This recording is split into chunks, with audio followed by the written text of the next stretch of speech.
Sayyidina Muhammad amma ba'd. Teman-teman saudara-saudaraku beriman dimanapun berada, kembali di edisi kesempatan pada siang hari ini di tanggal 8 Syawal ya, jika tidak keliru. 8 Syawal tahun 1445 Hijrah. Ya, bertepatan dengan hari Rabu ya. Ini Rabu kedua di bulan Syawal. Mudah-mudahan kita semua di suasana bulan Syawal ini masih bisa berupaya mempertahankan apa-apa yang telah kita dapatkan selama di bulan Ramadan, yaitu terutama amalia yang telah kita bangun selama sebulan penuh di bulan Ramadan. Teman-teman sekalian, pada kesempatan di siang hari ini saya mencoba mengambil atau mengutip sebuah hadis dari kitab Sahih Al-Bukhari, di kitab pembahasan kitab yang urutan ke-15 di Kitabul Istisqa, atau kitab tentang ini ya, hujan ya, tentang turunnya hujan. Dan kali ini di nomor hadis 1037 ya, 1037 ini di sini.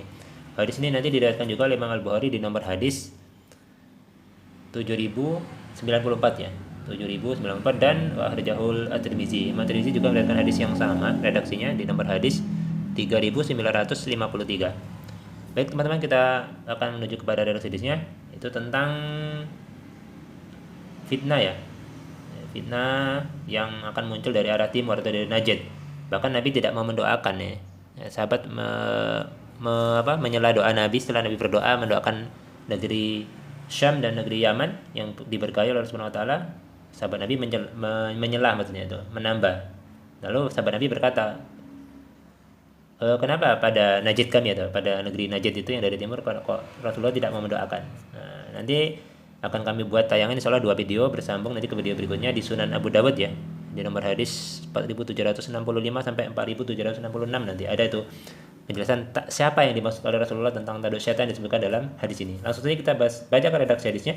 A'udzubillahi minasyaitonir rajim. Bismillahirrahmanirrahim. Kita langsung menuju kepada rawi hadisnya ya, itu kepada untuk menghemat waktu. Dari Ibnu Umar ya. Jadi Ibnu Umar berkata, Umar bin Khattab ini Abdullah bin Umar, anak dari Umar bin Khattab sahabat Nabi, qala Allahumma barik lana ya. Beliau berkata, maksudnya Rasulullah SAW pernah bersabda atau berdoa, Allahumma barik lana fi Syamina wa fi Yamanina. Ya Allah, berkailah negeri Syam kami dan berkailah negeri Yaman kami. Qalu wa fi Najdina. Maka sebagian sahabat yang mendengar Rasulullah berdoa tersebut berkata, dan juga negeri Najd kami gitu, atau dan juga Najd kami, maksudnya negeri Najd yang berasal dari timur itu. Qala, lalu Rasulullah berdoa kembali ya. Ibnu Umar berkata, Rasulullah berdoa kembali dengan doa yang sama di redaksi yang pertama tadi. Allahumma barik lana fi Syamina, itu ya Allah berkailah negeri Syam kami. Sekarang masuk 4 wilayah ya Syam itu ya, yaitu Yordania, Libanon, Syria dan Palestina ya. Dan yang kedua wafi Yamanina, dan berkailah negeri Yaman kami. Qala, maka para sahabat juga berkata kembali gitu. Qalu wafi Najdina, maksudnya dan negeri Najd kami tidak gitu maksudnya. Kenapa kok negeri Najd tidak didoakan oleh Rasulullah SAW di sini gitu? Karena sahabat sudah 2 kali gitu kan menambahkan selain daripada negeri Syam yang 4 negara tadi dan Yaman, kenapa Najd ini tidak didoakan oleh Rasulullah SAW?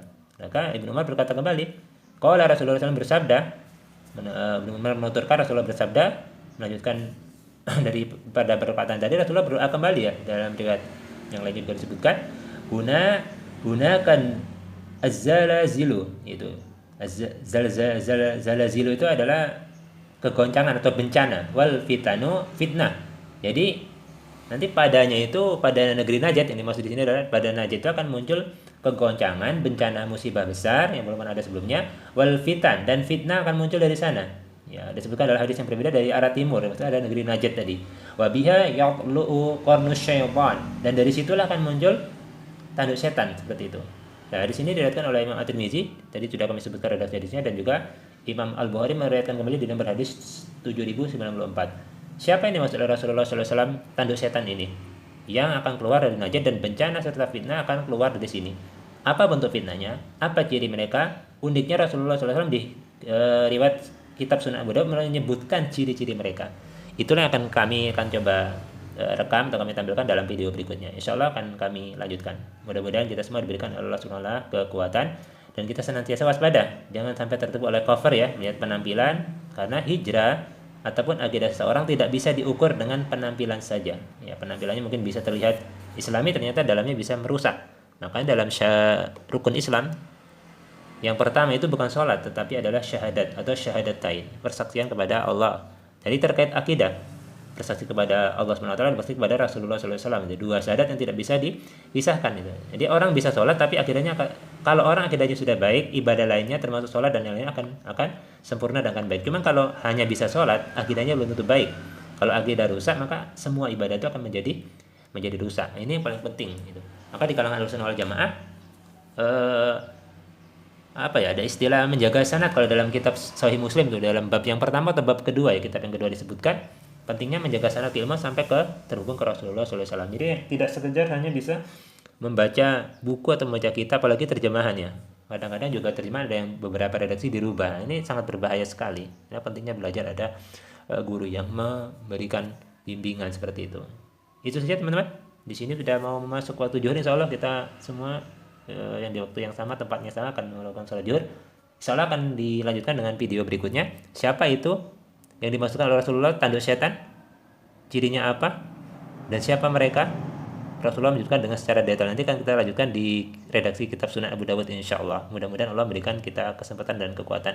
Amin ya rabbal alamin. Kembali mengingatkan kembali teman-teman sekalian, di bulan Syawal masih terbentang sekitar 3 minggu lagi. Jangan lupa untuk melakukan puasa sunnah di bulan Syawal selama 6 hari minimal, agar kita mendapatkan pahala seperti berpuasa sepanjang tahun. Rabbana taqabbal minna innaka antas samiul alim wa tub alaina innaka antat tawwabur rahim. Rabbana atina fid dunya hasanah wa fil akhirati hasanah wa qina adzabannar. Walhamdulillahirabbil alamin. Afu minkum. Assalamu alaikum warahmatullahi taala wabarakatuh.